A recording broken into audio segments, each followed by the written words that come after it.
What's up, squad, and welcome to the very first episode of X Marks the Spot, your dedicated Xbox podcast here at youtube.com/InstallationX. I'm your host, your captain, your one-man band, Sykes, and I hope that whoever you are, wherever you are, and whatever you may be doing, you are safe and well. Don't forget, if you enjoyed this video podcast, please make sure you leave a like, head over to InstallationX and subscribe, and hit that bell for notifications of future uploads. And if you want to get involved in the show, then let me know your thoughts in the comments, or you can send your questions via email to xmarksthespotpodcast@gmail.com, or tweet me at _installation_x, with the best questions being added to the show as we move through the weeks. Well, I hope you're well. I hope you're doing all right in this weird world that we're currently living in. I hope you're staying at home. That's what we should be doing. I've been staying at home and spending this time to really play some games. I know that's what I've been doing this week. I've finally got through GTA 5. My relationship with GTA 5 has been a weird one, because I basically, when it came out, it came out really late on the 360 crossover with the Xbox One. And I was like, oh, well, you know, I've never been that into GTA, and I thought, you know what, I'll leave it. And then it would always come up, and I'd always go back to it. And I'd always want to, like, go back and play the game. And I'd be waiting, like, oh, well, I'll wait for the price to drop, you know. The price never dropped. Obviously, it's one of the most popular video games of all time. And I just waited, and then finally I was like, I just left it. And then it came onto Xbox Game Pass, and I was like, oh, I've got no excuse now, and I have to get into it. So I spent this week playing through GTA 5 story mode, which was amazing. It was so damn good. It was unreal. So that was brilliant. I won't spoil it for anyone who hasn't played the game yet, like me, 6.5 years too late. But it was brilliant. It was absolutely fantastic. If anyone knows what happens in GTA, I went with option C, and it was awesome. I was very happy with it. Although I was a bit of a dumbass because I didn't make as much money as I should have done, because I didn't realise that you should leave Lester's assassination missions to the end. And anyone who's played GTA 5 will understand what that means. But anyway, we've got a bumper first show for you.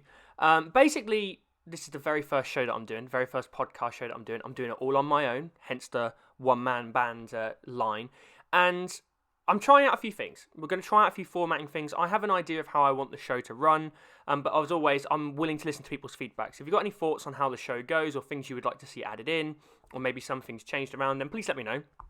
Let me know in the comment section, of course. I'm down there at the moment consistently. Anytime comments come up on my channel on InstallationX, I'm always in there trying to reply to people, answer people's questions and whatnot. It's been really fun so far. I love that part of the interaction. So please let me know anything you want to potentially see added or changed. And there's going to be, you might have already figured this out, Sea of Thieves has been the game of my channel so far. I'm not a Sea of Thieves channel, but the Sea of Thieves content on my channel has done really, really well. And if I'm being honest, Sea of Thieves is probably my main game right now, because it's the game I keep going back to. So you're going to see a lot of Sea of Thieves threads woven into the podcast, because I thought I'd theme it around Sea of Thieves to begin with, hence why it's called X Marks the Spot. It's related to Xbox, and it's also related to Sea of Thieves. I try and get some creative crossovers going. So you're going to notice those things.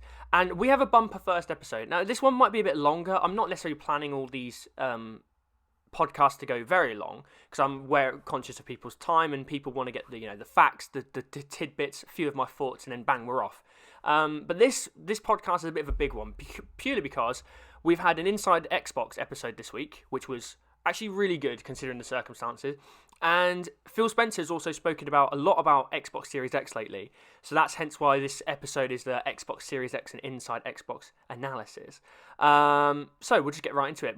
The way I'm going to do it is we're going to go through the news first, and I'm basically going to give you all the facts, and then I'll give you my personal thoughts and opinions on all the different pieces. So that's how it's going to work. So first up, our first part of the segment of the show is called the Xbox Treasure Chest of News.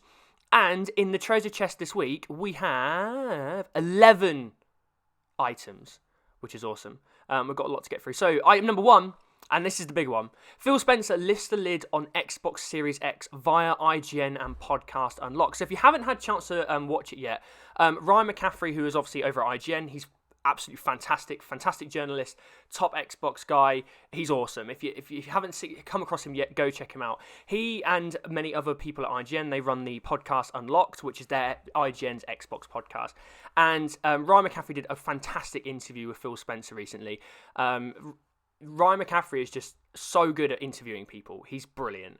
And to be fair to Phil Spencer, he said, I think Ryan summed it up really well. He said a lot without saying anything. And that's because, obviously, they're holding back on details for now because they don't want to reveal everything. We still don't know about the price.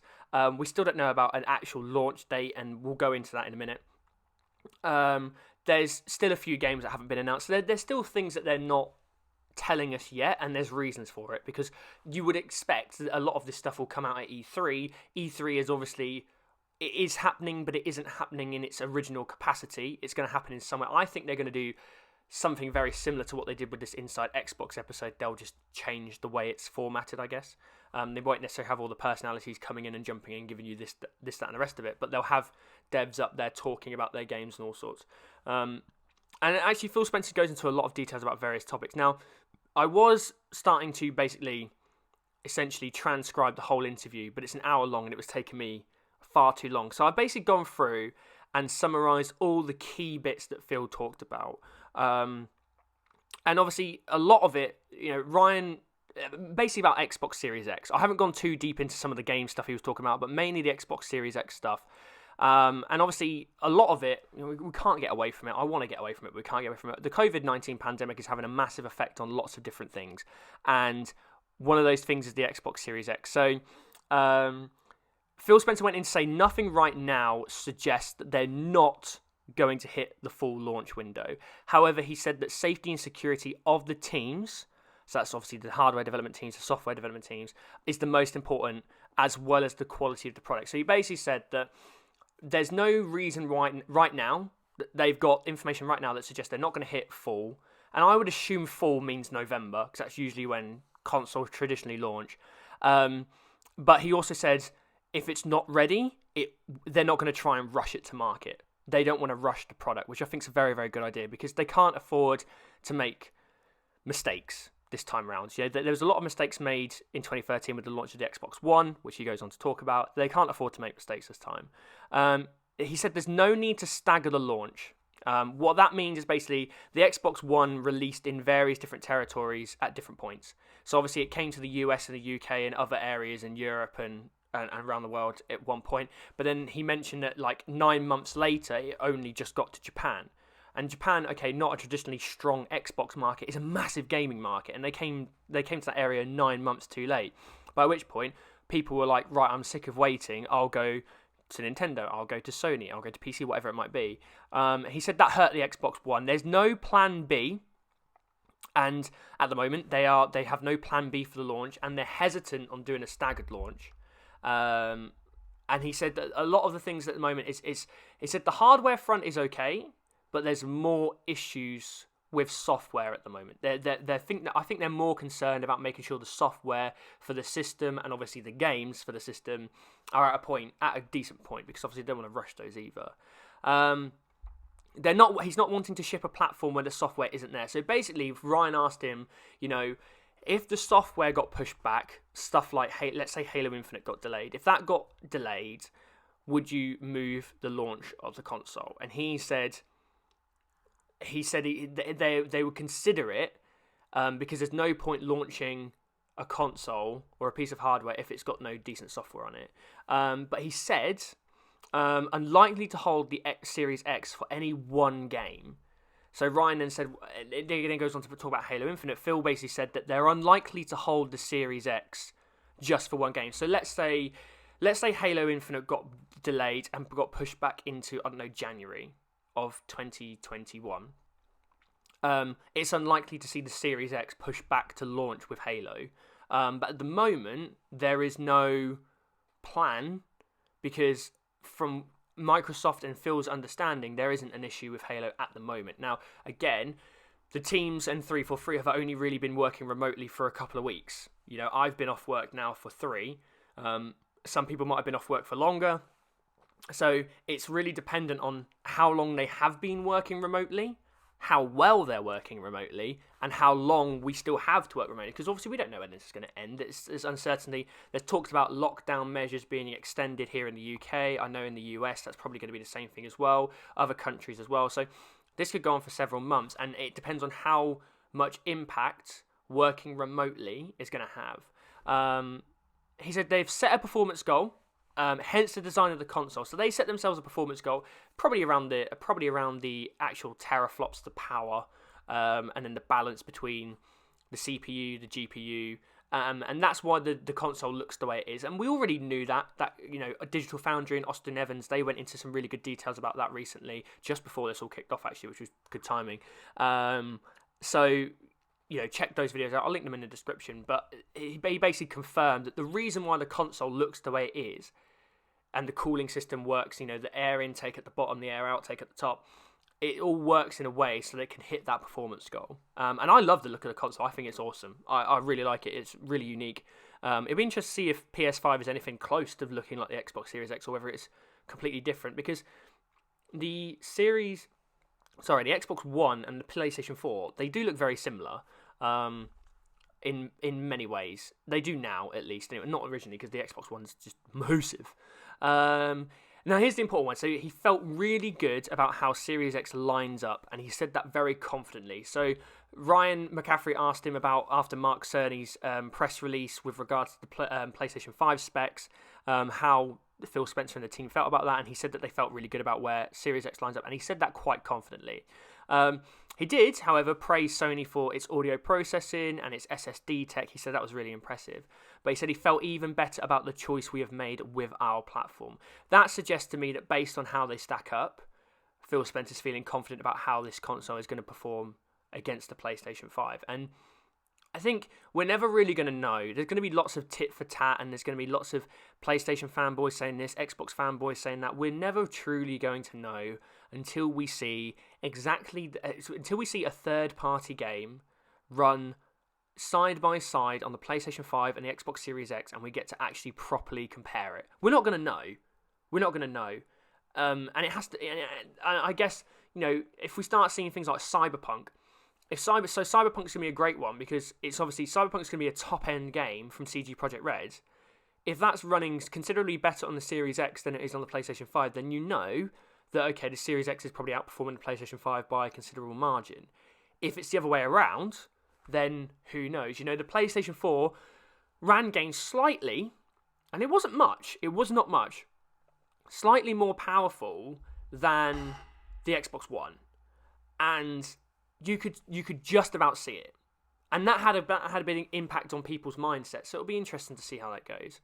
Now, price was really important. Now, of course, he didn't confirm the price, but he said that they set a price target at the beginning, as you see the competition come in, and that's when they start thinking about their going to market plan. He said he feels good about the price they are going to get to, and they feel strong about the overall package.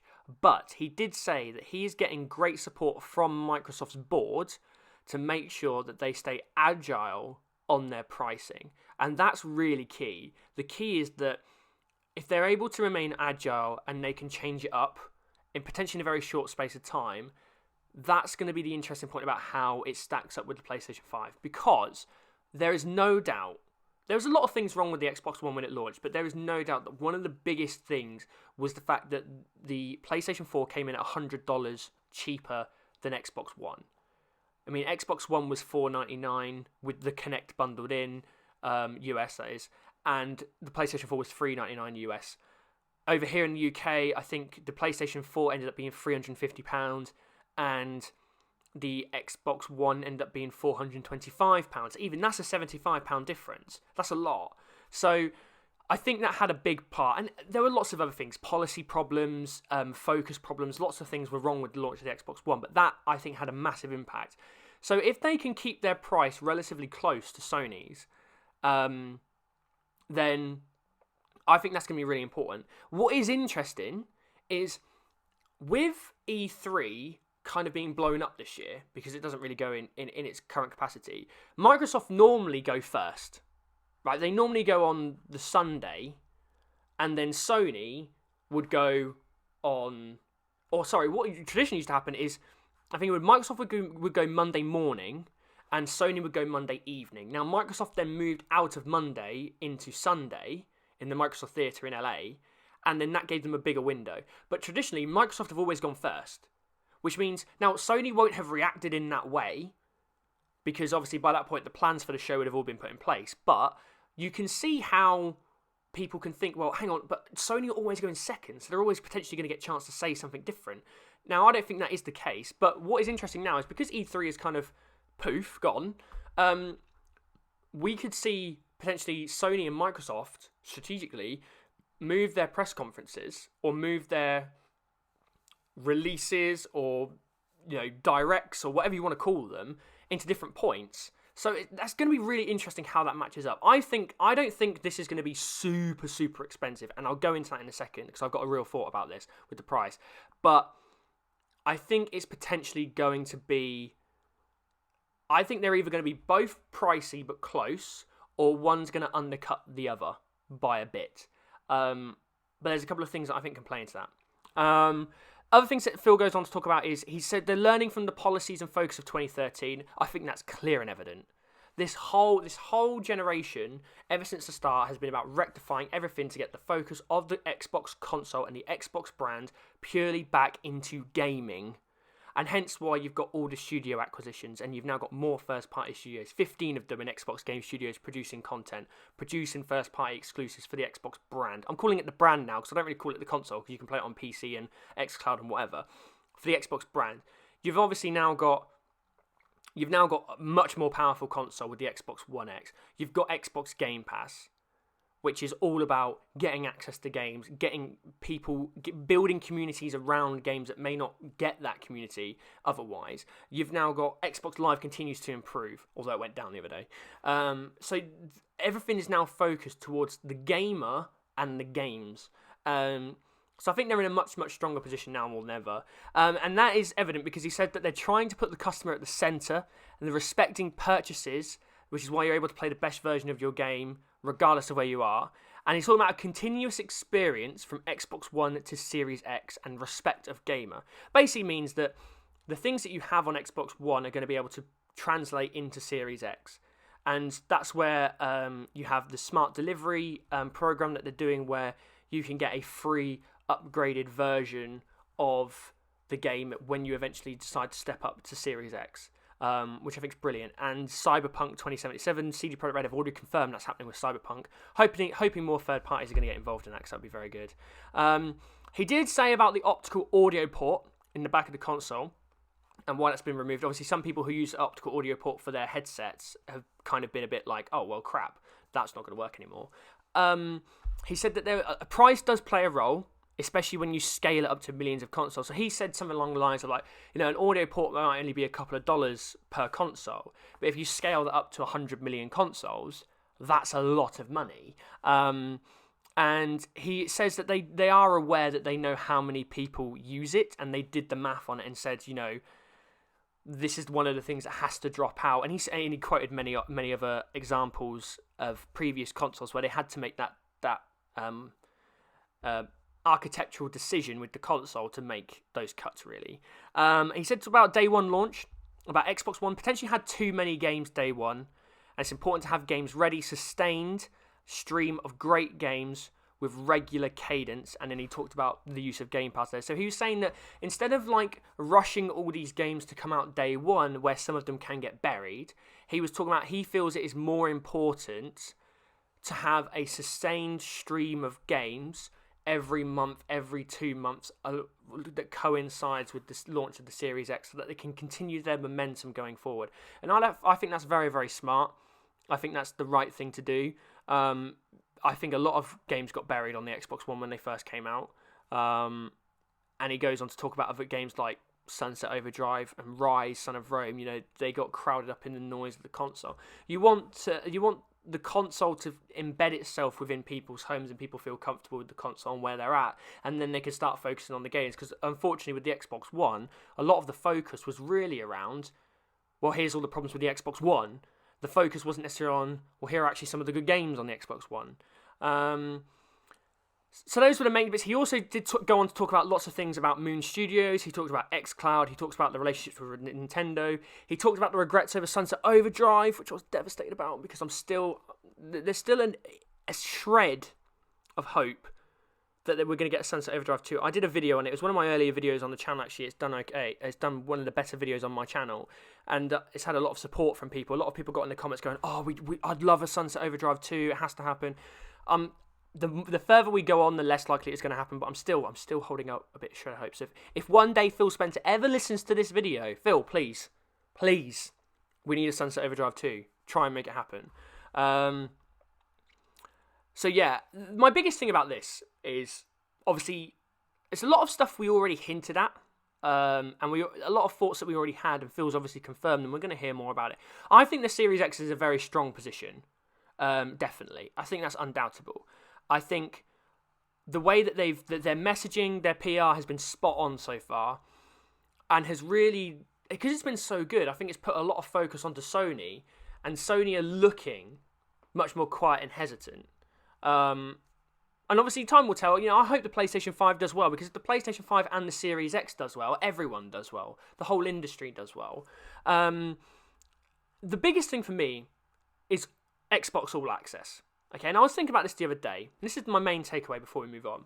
Is All Access, obviously, for those people who don't know, All Access is basically a more expensive subscription service that Microsoft run. They introduced it for the Xbox One X, and basically, and I think maybe the Xbox One S, I can't remember off the top of my head, and basically involves a subscription which includes your Xbox Live subscription, I think it's Game Pass Ultimate included in it, and a monthly payment on the console. So you can go, right, I want an Xbox Series X, and Microsoft can tell me, okay, you can get Xbox All Access, which includes payment on the Series X, Xbox Live, Xbox Game Pass or Game Pass Ultimate for, I don't know, $30 a month. Okay? And then that is then paid. It won't be that much. I think it'll be cheaper than that. It'll be paid over 24 months. Okay? That's the All Access program is like over 2 years. Now, that's virtually what a phone contract is. Right? You go into a store, you want a new phone, you put on a contract, $30, $40 or pounds a month, and you're paying for your contract, your text messages, your calls, your data usage, and you're paying off the phone. And eventually, once that 2-year contract's up, you can either keep the phone and go to a SIM-only contract, usually. That's what happens here in the UK. I don't know how it works around the world. Or you can upgrade to a new phone. Okay? This is the model that I think will really, really help Series X, right? Because there's no denying that this lockdown, that the pandemic that's going on, is going to have a financial impact on people. Okay? And depending on how long this goes on for, we could come out the other side of this, in 4 or 5 months, and suddenly people might not have £500 or $500 to just throw at a console. Because, as much as it is our passion, it is our hobby, at the end of the day, it's not the most important thing in the world. Other things might be more important at this point for people and their families. So if Microsoft suddenly come in and go, well, actually, you don't have to worry about putting £500 down. If you can find £30 a month or $30 a month, then suddenly you've got access to the console. And the other thing I was going to say is I'm considering this as well. If I'm going to get a Series X, which I am going to get, and I'm going to try and get it as close to day one as possible, I'm still hoping they will do a Halo Infinite Special Edition, which is what I'll get that one, because I've got the Halo Special Editions for the 360s and the Xbox One. I'm a bit of a Halo geek and a collector. So I'm going to hold out for that. If I want to maximise my experience with the Series X, I'm going to have to upgrade my monitor. I'm currently still working on a small 1080p TV. I want to get either a 4K TV for me. I've got a 4K TV downstairs, but that's used for watching TV, and my wife uses it and stuff like that. But upstairs in my office area, I want a 4K monitor to really maximise the Series X, because I don't think, for me at least, there's any point in getting a Series X unless I can really push it and get the full experience. Now, 4K monitors, they're getting cheaper, but they're not that cheap. So suddenly £500 or $500 could turn into £1,000. So having that way to get the console cheaper immediately and then extending it out, I think it's going to be a massive, massive play. And I think people should really consider it and look out for it, because obviously they've not announced it yet. This is just hypothetical. But I think it's definitely something that they should consider. So that's all. That's everything that Phil Spencer talked about in the interview. If you want to go back and watch the interview, I'll leave the link to the Unlocked episode. It was a fantastic episode to listen to. It's brilliant. It's about an hour long. It's really good. So that's just all my thoughts and summaries on all those bits. And hold out for more. And Phil Spencer is just doing a great job at the moment, and everyone at Team Xbox, I hope they do as well as they can. They're all safe and sound, and they can continue to make quality games, because we're having a really good run with it at the moment. Item number 2. Gears Tactics is releasing on April the 28th, but only on PC. This is from Inside Xbox and Xbox Wire. So the facts are that Gears Tactics is on the horizon, as it will drop on Windows 10 and Steam on April the 28th and arrive on console later this year, with a console release date yet to be confirmed. Speaking during the Inside Xbox episode, design director Tyler Bielman gave us a sizable chunk of detail about what we can expect from Gears Tactics by stating that the game is, quote, a single-player experience that broadens the Gears of War franchise. Bielman would go on to say that Gears Tactics is, quote, built from the ground up for the PC. While it is a turn-based game, we did a lot to make it fast-paced. We serve you a lot of enemies per encounter, and we give you a 3 actions per unit system, so you have 3 actions per unit that you can use to move, shoot, or apply your skills any way you want. The Gears Tactics main character is Gabe Diaz. If you think that Gabe's name may sound familiar, that would be correct, as Gabe is in fact the father of Kate Diaz, lead character in Gears 5. Bielman reveals that Gabe is, quote, is a reluctant leader who's found himself in the motor pool due to circumstances beyond his control, and he's pressed back into service because of the emerging monster threat coming from underground. So it's very much going to be a prequel to the Gears trilogy. We're going back all the way back to E-Day. The main enemy of Gears Tactics, it will be Ukon, a locust geneticist responsible for all sorts of locust freakiness, including corpses and brew marks. Executions will play a key role within the game, as successful executions will grant bonus actions to your whole squad, which will allow you to keep moving forward and keep momentum. And finally, Gears Tactics appears to be rich in customization options. The game will include 5 different classes, each with 30 or more skills. Each class will have a primary weapon with 5 mod slots that can be customized to mix up your style of shooting. There will also be helmet, torso, and leg slots to individually customize, adding an array of options for your character. Bielman also confirms that everything is earnable in-game and that there will be no loot boxes and no microtransactions. So we got a massive chunk of info on Gears Tactics on the Inside Xbox episode, and I'm really happy about this, because I think a lot of people for quite a while were slightly worried about Gears Tactics because we hadn't heard a thing about it. And it sounds really good. My one shame at the moment is I don't have a PC, so I'm gonna have to wait a little bit longer, but hopefully that means they'll be able to potentially iron out some of the creases that might come with the launch. What is really curious about Gears Tactics, though, is they straight up said this is built from the ground up for the PC.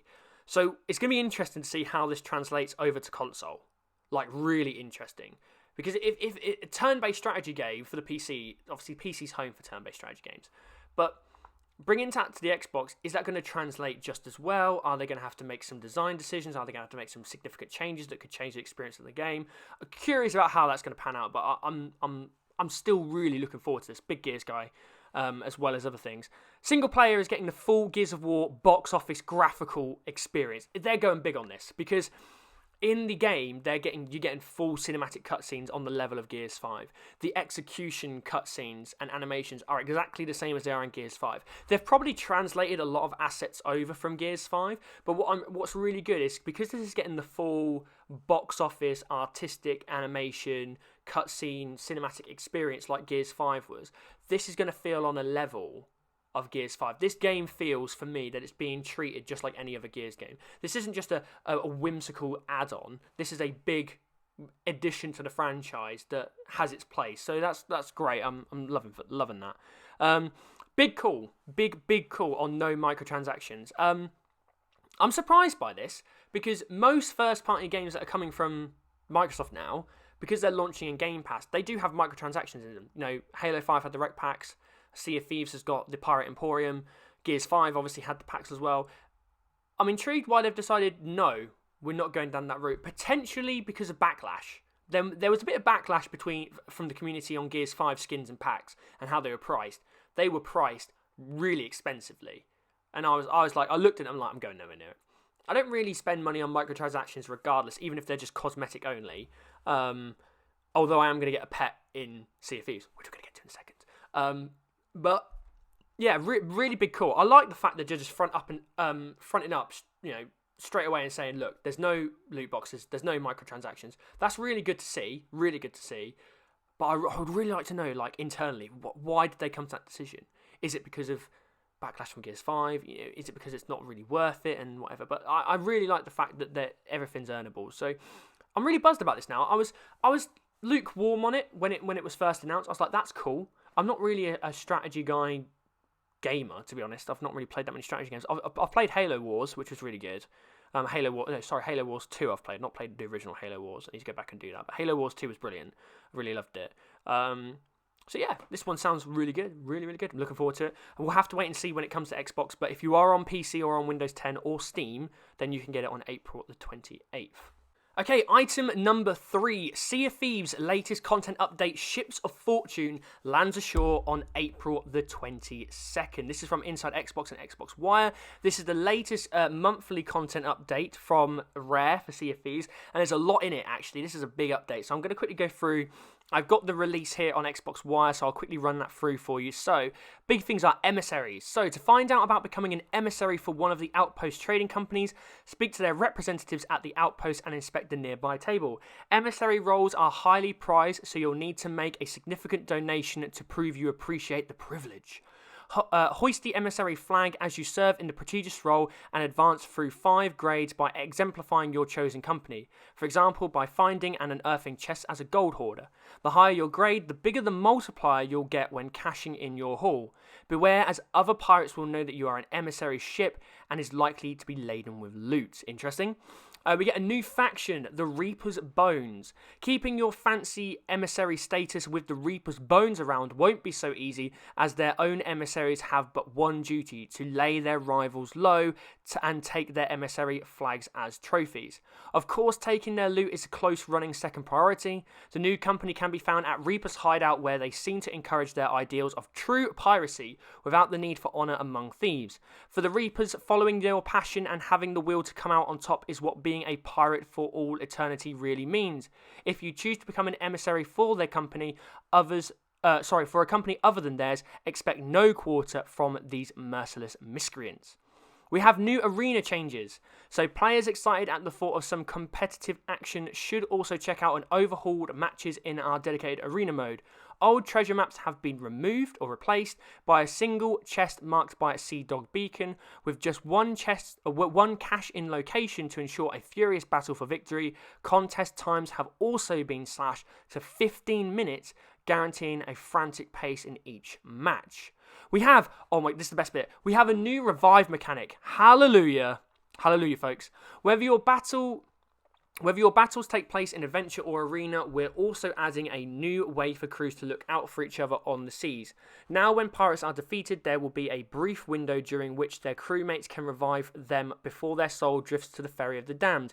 This should allow for quicker gameplay loops, as well as some new tactical choices for cooperative crews. And finally, cats are coming to the Pirate Emporium as the new pets.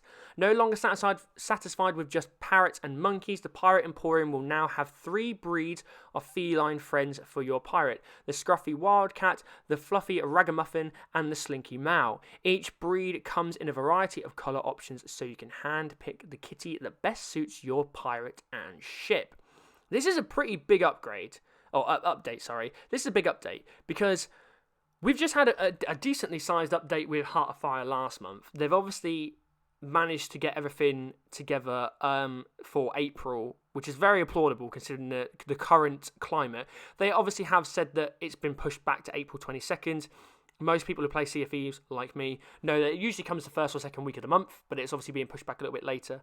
And I'll tell you why in just a second, because there's a release on that as well. But a couple of thoughts on this. I'm really intrigued about the emissaries and how they're going to work, and how they're going to work on top of the normal rep for the trading companies, because obviously a lot of people aren't Pirate Legend. I think this is great if you're Pirate Legend, like me. You're going to enjoy it because it's obviously new things to do. You can be an emissary in the Gold Hoarders, the Order of Souls, the Merchants Alliance, Athena's Fortune, or Reaper's Bones.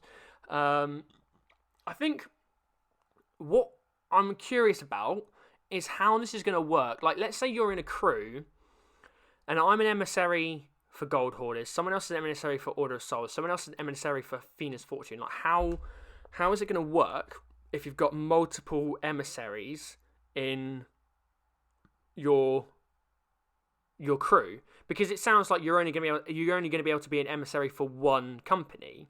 So I'm intrigued about how that's gonna balance. Reaper's Bones is really interesting because I feel this is now bringing PvP back into adventure mode a lot more than it was originally, because one of the main reasons for Arena even coming into existence was to allow people who want that PvP, that high-end PvP experience, people can go play an Arena.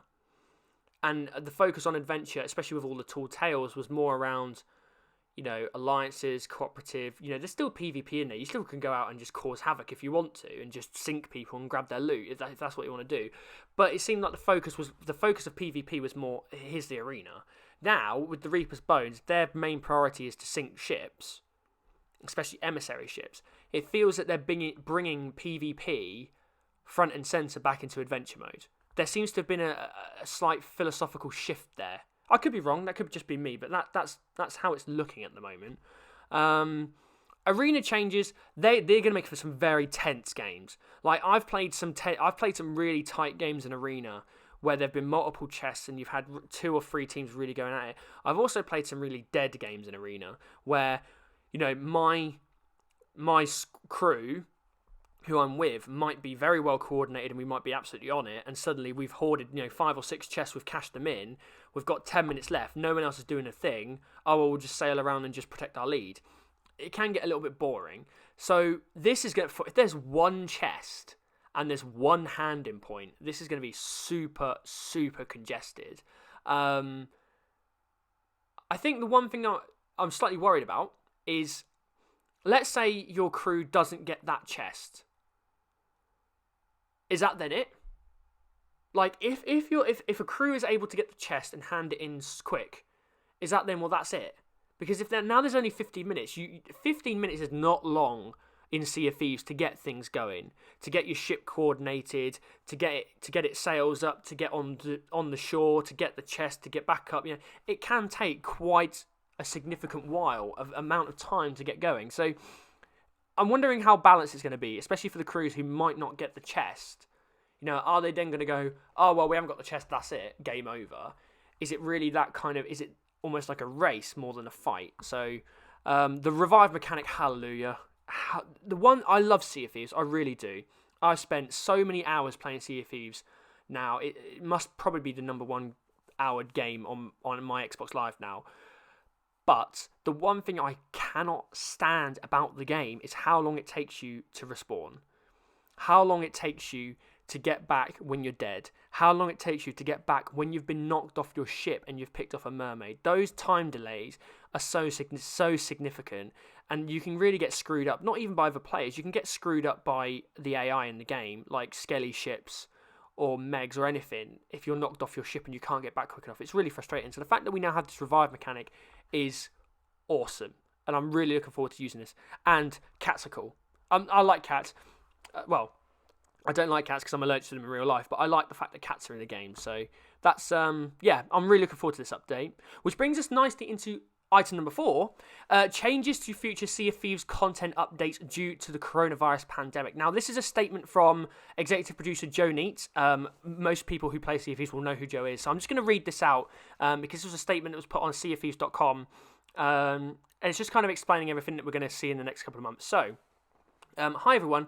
Following the Inside Xbox reveal of our next monthly content update, Ships of Fortune, and the recent announcement that we are bringing Sea of Thieves to Steam, I wanted to take the time to share a further update from us at Rare.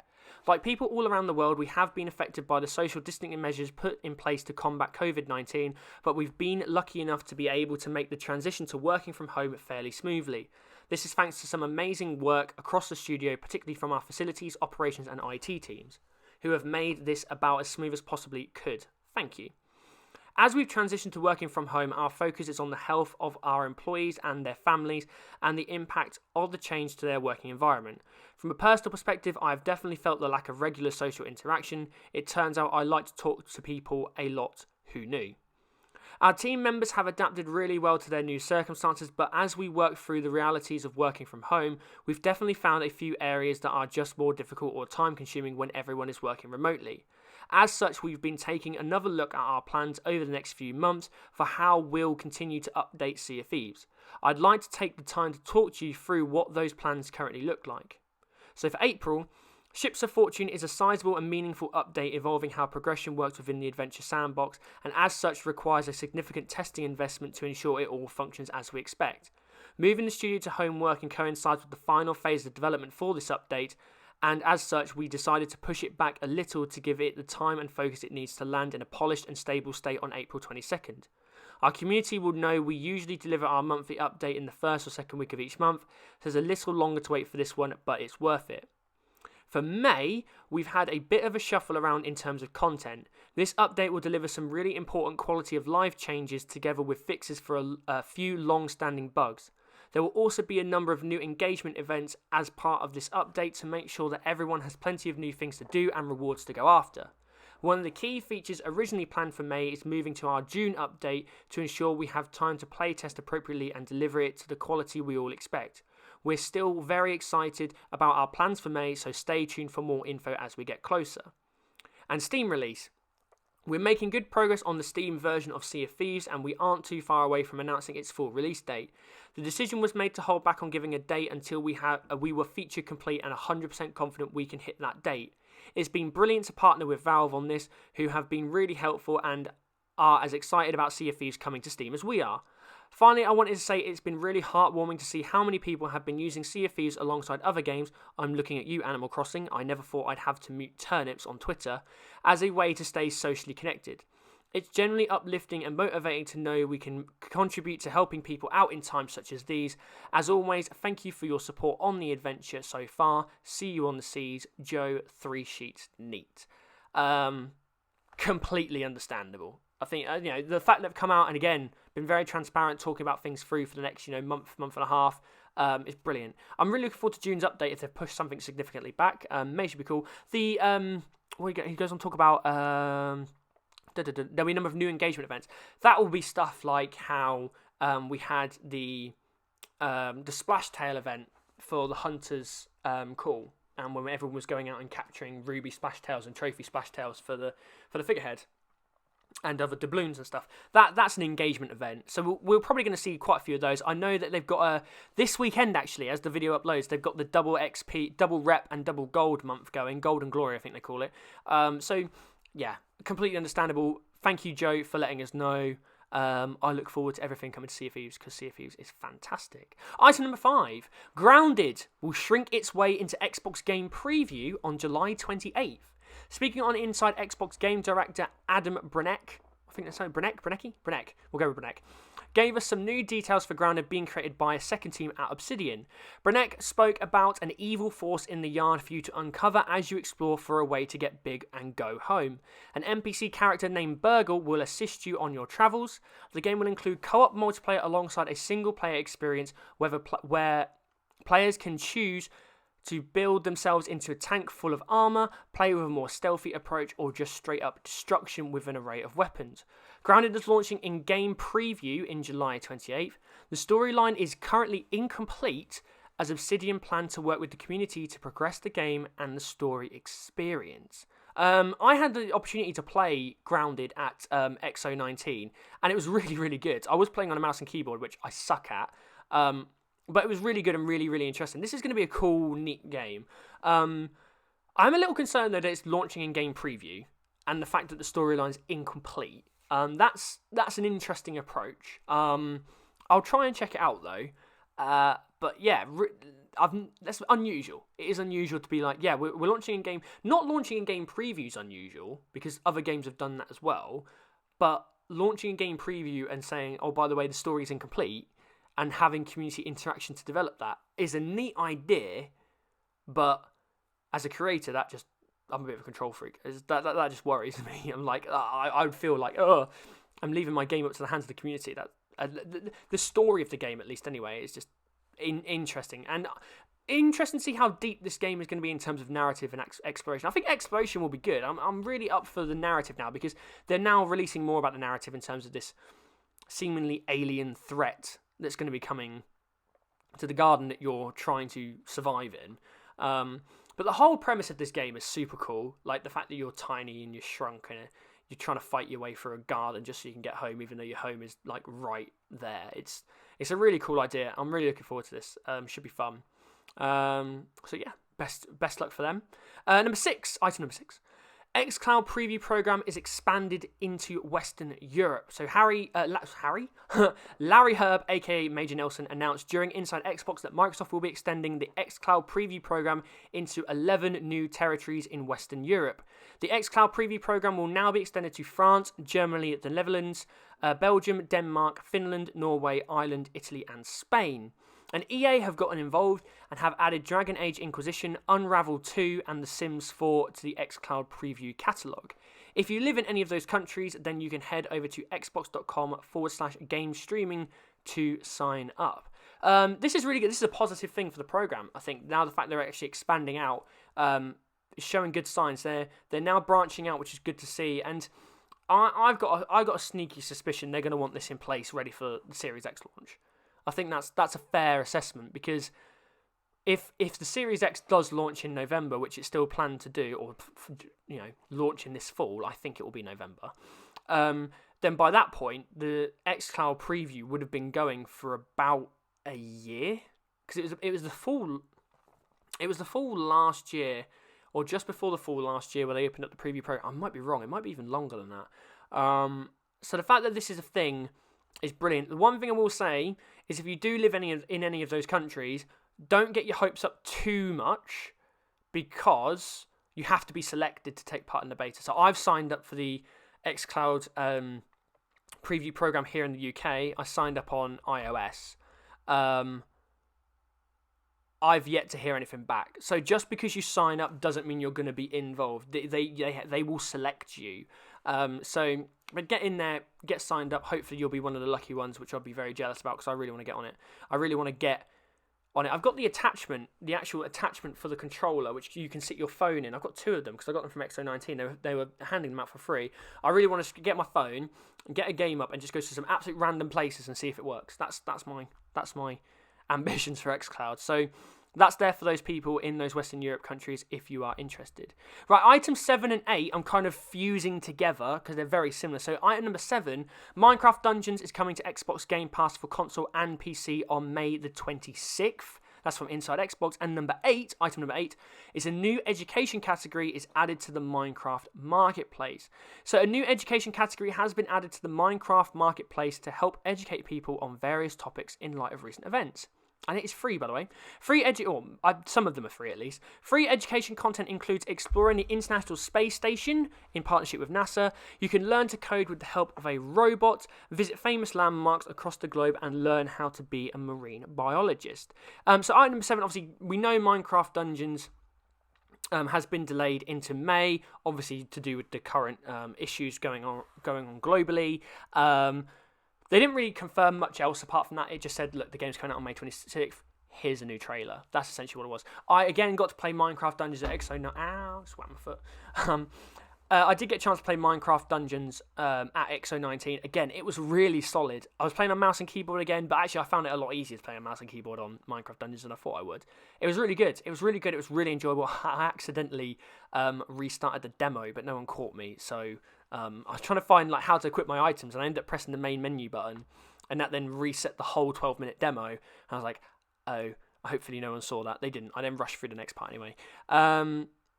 So it's a shame. It is a shame about Minecraft Dungeons being delayed, but understandable. I want that game to come out when it is ready and when it is good, because it will be. I think it will be a really, really good game.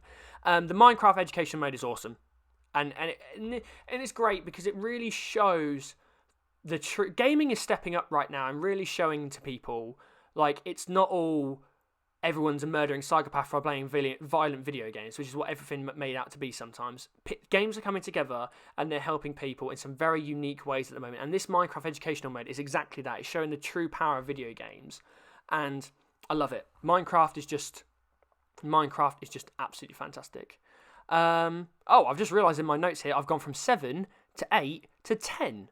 So technically, I have 10 items, not 11. Oh well. So this will be number 9. Hello Games, creators of No Man's Sky, announced The Last Campfire. This is from Inside Xbox, Xbox Wire, and is an Idea Xbox game. So The Last Campfire is a dark fantasy game from developer Hello Games that combines a beautiful art style with a wide variety of puzzles to create a wholly unique experience. Lead designer Steve Burdiss introduced a, quote, a charming world with darkness and Ember, the main character, in a reveal of the first few minutes of gameplay. This looked really cool. I really like the look of this. It was very quirky, very unique, very arty, but one of the things that Steve Burdiss goes on to talk about is the idea of having a charming world with an essence of darkness laid through it, and that the fact that as you go through, don't expect everything to be a happy ending. And I really liked that. It was really, really cool. The art style was beautiful. And what was mental, this is absolutely insane, is that Burgess then went on to say that the whole art style for the game has been created by one man, which his name's Chris Simons. He's done all the art for the game. Just one bloke. That's nuts. Kudos to him, because that's insane. I couldn't even imagine doing that. That's absolutely ridiculous. And it is an Xbox One exclusive. Which is, now that's really interesting, right? Because this is a small team within Hello Games. This is not the whole of Hello Games. This is a very, very small team within Hello Games. That was made very apparent, especially if you've only got one artist doing the whole art style for the game. What is cool though is the fact that Hello Games obviously partnered with Sony to release No Man's Sky exclusively on the PlayStation 4. It's obviously now on Xbox, and now they're coming over to Xbox with an Idea Xbox game, which is currently an Xbox One exclusive. That's cool. That's intriguing. But this looks really, really cool, and I'm really looking forward to seeing how this. I'm interested about how long it's going to be. I don't know how long the game's going to be. It doesn't have to be super long, but I'm looking forward to that. The puzzles seem cool. It's just going to be one of these narrative things, and what's really cool is it had a narrator as well, which if you get a chance to watch the full trailer, go do. The narrator is kind of narrating the thoughts of Ember as they interact with different things, and it's just really cool. It just has a really cool contrast. So I'm looking forward to this. It's going to be a good game, I think. And number 10 and final item in our treasure chest of news is Atomicrops is dropping on Xbox May 28th. This is Inside Xbox, Xbox Wire, and again an ID at Xbox game. There wasn't really much on this. It was just kind of a sizzle trailer, but it's basically said the quote from Xbox Wire is there was also a new trailer for Atomicrops, an action-packed farming simulator where you must cultivate and defend the last farm in a post-apocalypse wasteland. That sounds really, really cool. So there you go. That's everything from the Xbox Treasure Chest of News for episode 1 of X Marks the Spot. I hope you enjoyed all that. Right, we're going to move into our second segment, which I like to call Game Pass Gems. Obviously talking about everything that's coming and leaving Xbox Game Pass. So, I've summarised everything here. I'm going to quickly read through what is coming first for console and PC, because obviously things are slightly differentiated, and give you a quick rundown of what everything's all about. So for console, Game Pass for console, we have Nier Automata Become as Gods Edition is available now. Invaders from another world attack without warning, unleashing the machine life forms. To break the deadlock, a new breed of android infantry is sent into the fray. The Yura, capital Y-O, capital R, capital H, lowercase a. Your squad, highly acclaimed and award-winning Nier Automata, is a fresh take on the action role-playing game RPG genre that gracefully blends mesmerizing action with a captivating story. I've heard a lot of good things about Nier Automata. I haven't played it, but that is available now, so that's there for those people who like the JRPG style of game. We have Totally Reliable Delivery Service, which is an Idea Xbox game. It's available now. It says, buckle up your back brace and fire up the delivery truck. It's time to deliver. Join up to 3 of your friends and haphazardly get the job done in an interactive sandbox world. Delivery attempted. That's a total reliable delivery service guarantee. I've seen a little bit of footage on this. It looks cool. It just looks like a co-op game to have a lot of fun with.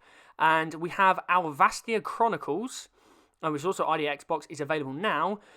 Set out on an adventure in a retro-styled world in this RPG with over 100 companions.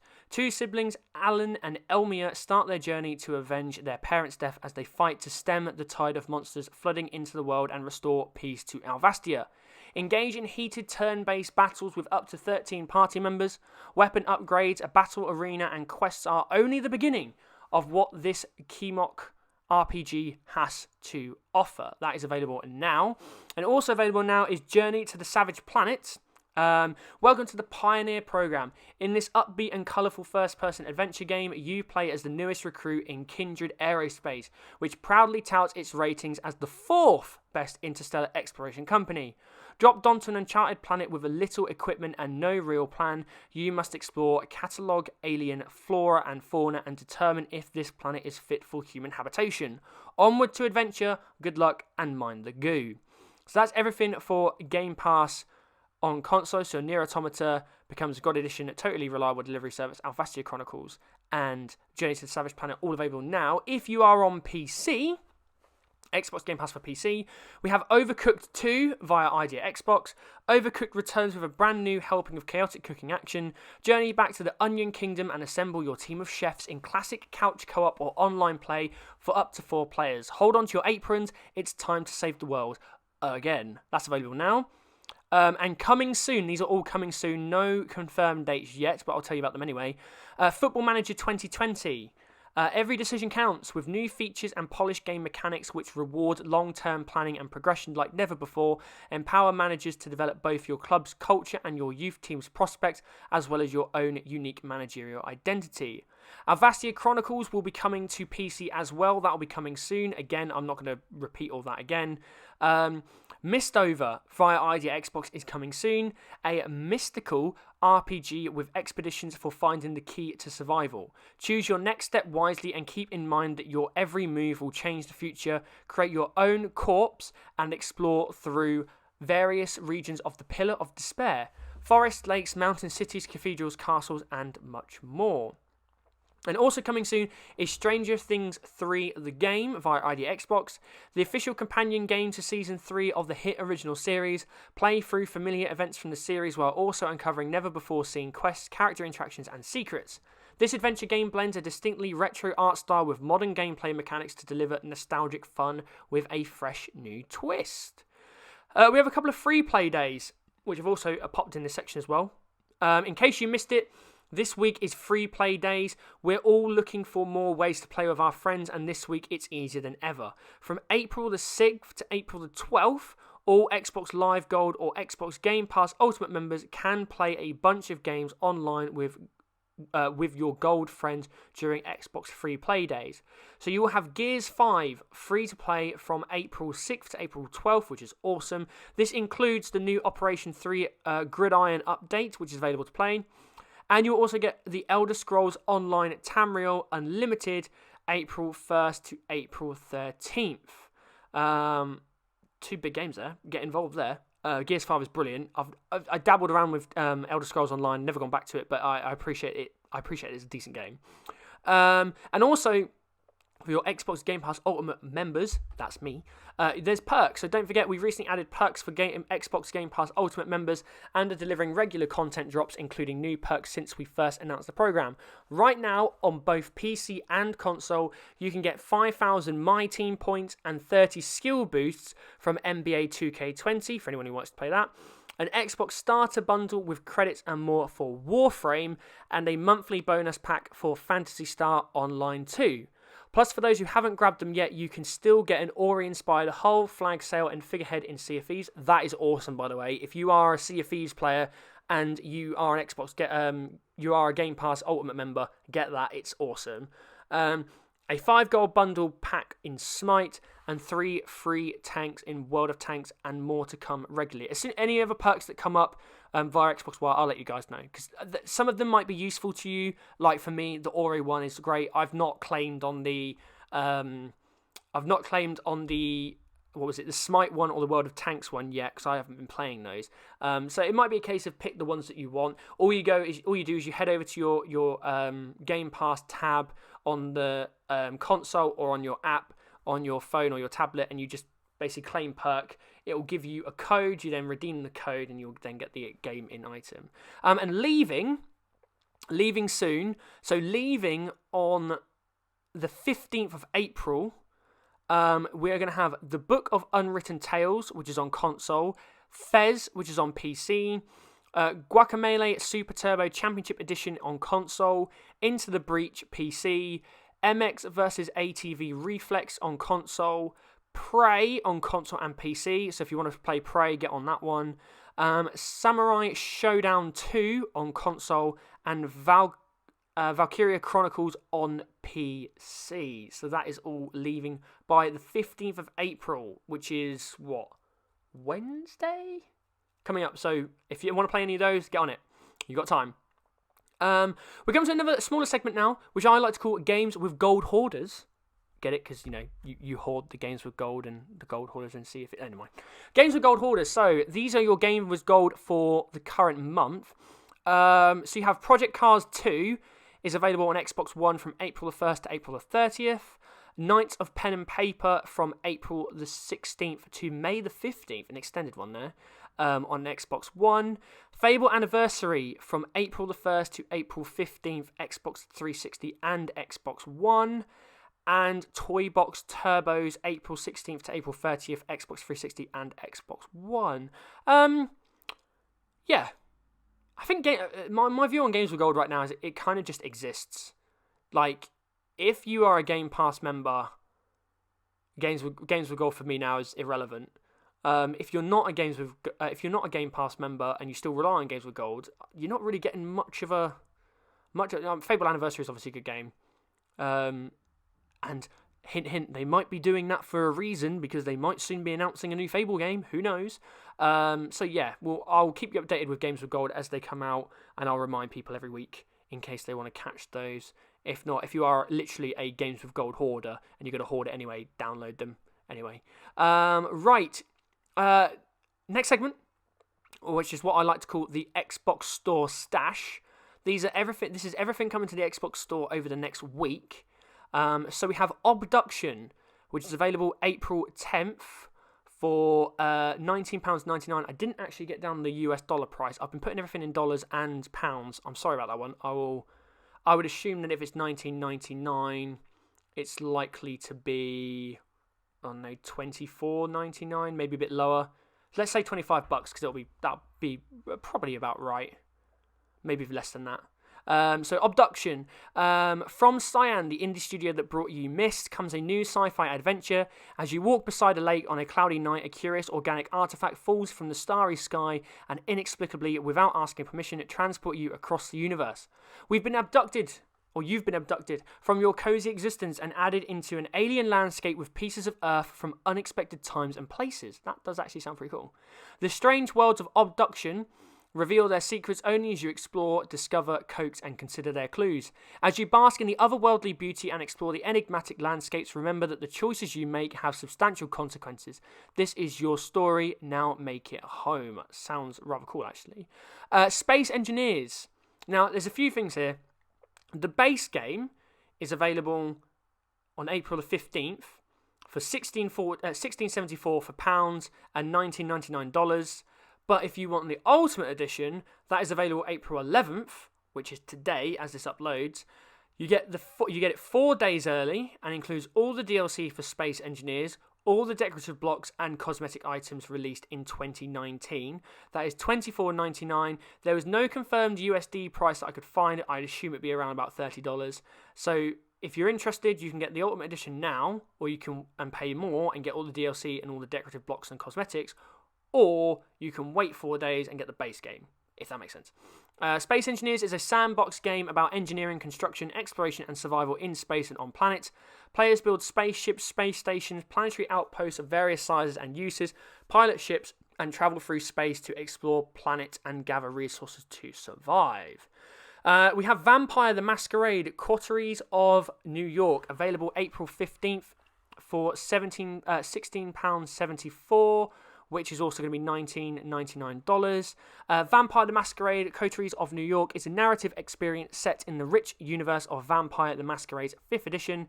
It represents the struggle for power between two vampiric factions, the Camarilla and the Anarchs, bathed in the light of the Big Apple. Save your nuts! I love the name of this game. This game's brilliant. Available April 16th for £11.99 or $14.99 US dollars. Go nuts! Literally, in this insane 1 to 8 player chaotic arena party game. Put your cooperation skills to the test over intense physics-based battles mixing casual offline mode and competitive online matches. And save your nuts, I can't not laugh when I'm saying it. Crafty squirrels organise a tournament to challenge other animals in a physics-based competition for the ages. Make daring plays alongside your teammates, grab food power-ups and tackle your opponents to steal their nuts in this wild multiplayer-focused party. This sounds awesome. It's very much a party game, but it looks a lot of fun. We have Cryogear, available April 17th for £14.99 and $17.99. Cryogear is a passionate handcrafted Metroidvania-inspired pixel art platformer. There's a big description here, so be ready. With Souls-like mechanics set in an open sci-fi world, gameplay is driven by exploration and rewards curious, creative players with new items, abilities, and ever-increasing possibilities. You take control of the newly reproposed clone G.3.4.R and explore your new surroundings. Uncover its many secrets and strive to unveil the mysteries of the ever-present Emperor AI.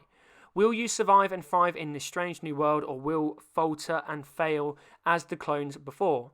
Only your skill and determination can decide G34R's fate. Cryogear combines a versatile platformer with combines a versatile platformer core with exploration, shoot 'em up, and RPG elements to an entertaining new game experience. Explore a dangerous open world with over 50 plus different regions to discover.